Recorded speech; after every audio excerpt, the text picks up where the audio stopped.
À la veille des célébrations du 40e anniversaire de l'accession au pouvoir de Mohamed Kadhafi, les dirigeants de l'Union africaine se sont réunis à Tripoli à l'occasion d'un sommet spécial sur les conflits en Afrique. Madame le Président de la République, Rose Francine Rogombe, était représentée à ce sommet par le vice-président de la République, Diop Divong Diding. La trentaine de chefs d'État et de gouvernement qui ont pris part aux travaux de ce sommet spécial sur l'Union africaine ont examiné les situations de crise et de conflit dans certaines régions du continent africain, notamment en Somalie, au Darfour et dans les Grands Lacs.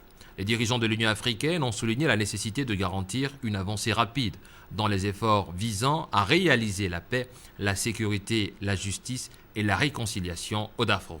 Je retiens pour l'essentiel que 2 actes ont été posés. Le premier, c'est l'adoption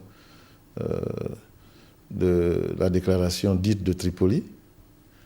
Cette déclaration, c'est essentiellement une forte impulsion politique que les chefs d'État et les chefs de délégation ont voulu donner par rapport à cette question pour essayer d'éradiquer effectivement les conflits et les guerres fratricides à travers le continent.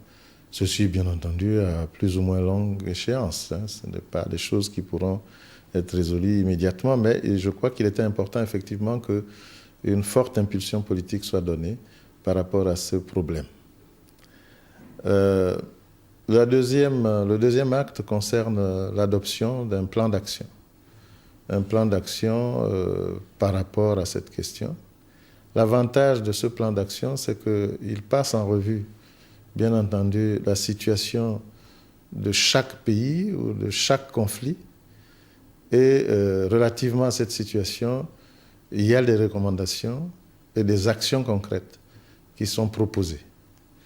Donc ce plan d'action interpelle à la fois l'Union africaine, les pays membres de cette union, qui peuvent effectivement participer à la résolution des problèmes qui concernent telle ou telle situation. On retiendra également que le sommet a appelé par ailleurs à la tenue d'un congrès international pour discuter d'une solution au sujet du piratage en Somalie.